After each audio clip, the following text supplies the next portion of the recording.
All right, this week, three Republican senators on the Senate Health, Education, Labor, and Pensions Committee hosted a roundtable to discuss the exploitation of unaccompanied migrant children coming to the United States due to the Biden administration's border crisis.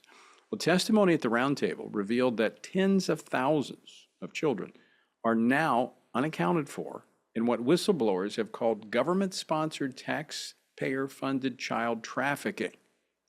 Yes, you heard me right. Joining me now to discuss this is one of those whistleblowers, Tara Rodas. She worked for the Department of Health and Human Services and testified before the committee. Tara, welcome to Washington Watch. Thank you so much for having me on Washington Watch today. And it's unbelievable that we're going to be talking about government-sponsored, taxpayer-funded child trafficking. Well, first, I want to thank you for testifying before the committee and being willing to be public about this. Now, you previously reported what you had learned to Department of Health and Human Services. Tell us what happened when you reported that. Yes, so I and some of my colleagues began reporting trafficking cases in June of 2021. So if you can imagine, it's been more than 3 years. And in the beginning, they seemed kind of okay with us reporting the trafficking. We actually thought that people were going to be doing stuff about it. We thought that they were taking this very seriously. But then sadly, when we found the worst case, which was known MS-13 gang affiliate sponsoring two children simultaneously, unfortunately, that led me to being swiftly retaliated against and walked off the site and had my badge taken. It's what we call being perp walked. It's to scare you and to scare everyone around you from ever coming forward to speak the truth. So for just doing your job, reporting what was happening, to your superior, saying, hey, this is happening, you were fired? Yes. Fortunately, I was on loan. So I had volunteered for this mission. I've been a federal employee, although today I'm not speaking on behalf of the government. I've been a federal employee for more than 20 years, and HHS knew they had a crisis on their hands at the beginning of 2021. And they made a call to all federal employees and all agencies to give their employees for a detail, so kind of on loan. Right. So I remember fortunately, that. when they walked me off the site and took my badge, they were hoping that my agency would fire me, but my agency absolutely stands up for people who tell the truth. And they swiftly, took control of the situation. They offered actually to send armed agents to escort me from Washington, D.C., or from California back to Washington, D.C. So Wow. my husband was already there and I didn't need the escort, but it was nice to know that my agency was standing for the truth. That is encouraging to know that there remain those within our government that want to do what is right. Explain a little bit, share with our viewers and listeners what you saw. And I know that this is not just one incident, but you began to see these patterns. Share that with us. Yes. So what's happening is people believe that this program is a humanitarian program. And that's what I believed. And that's why I raised my hand and said, send me. I will go help these children.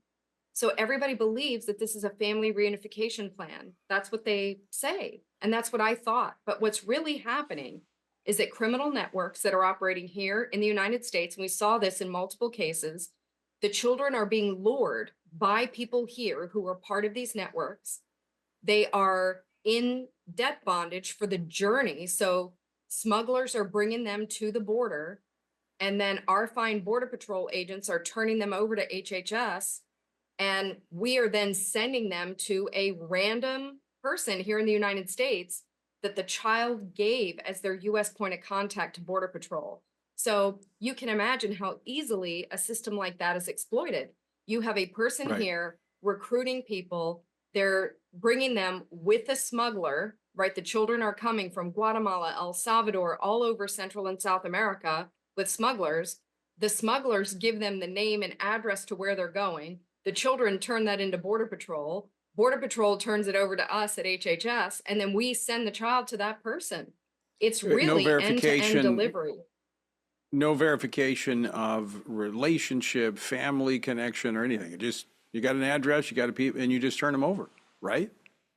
Well, so sadly, there is no ultimate verification because if your listeners will and viewers will look at the documents that Senator Grassley actually dropped today because he believes in evidence, you can see that there's in this first case, especially the MS-13 case, they did not even verify if the person was a legal permanent resident. And they actually said most likely illegal. So there's no way for us to know criminal history on a person who's not here legally. So when they say there's vetting going on, that's really not happening at all. We're not capable of doing that. And no child welfare organization around the globe would send a child to an unknown person to a home they never see. That doesn't So even make Tara, sense. And yet that's what the government's where doing. Tara, where are these children ending up in terms of some of the testimony, forced labor? I mean, they're being put into the sex trade. I mean, what's happening to these kids? Yeah, well, sadly, we have testimony of the children.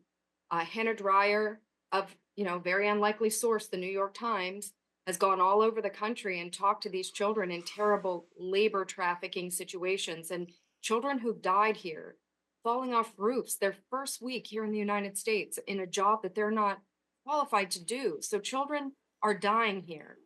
But then when undercover journalists have knocked on the doors of addresses we've given them, children are saying, I mean, we had a child in Texas say, my sponsor, she tells me she's my aunt, but I've never met her. And she's pimping me out for sex in the home where I'm living. The stories that the children are telling are horrific. There are children in crisis now, and we need to rescue these children. And this is being funded by tax dollars. I mean, we're bringing these children to this country and allowing them to be exploited. This is, as you said, horrific. Tara, we're out of time. I want to, again, thank you for being public on this and thank you for coming on Washington Watch today. Thank you for having me. It was an honor.